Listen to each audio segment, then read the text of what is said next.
Hey guys, and welcome back to this channel. In this video I'll be showing you guys how you can basically create the shadow effect on CapCut PC. So he already has kind of like a shadow, but I'm just going to show you guys.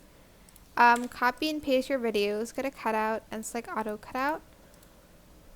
Hopefully it cuts out the most necessary parts. It's not going to be perfect, but it's fine.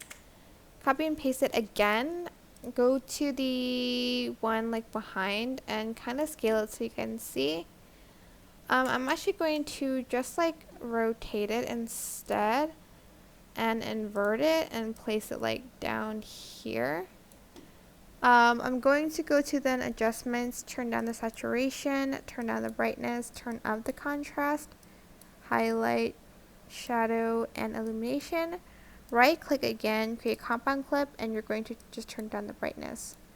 Go to video and just adjust the opacity of the shadow and kind of adjust it to your video. It's not going to show up like all the time, like as you can see here, but it does show up most of the times. And there you have it.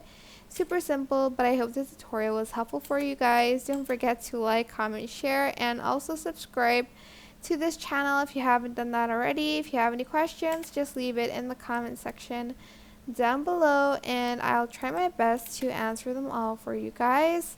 And if you found this video helpful, please click the thanks button above the description box down below. Thank you so much for watching. Bye.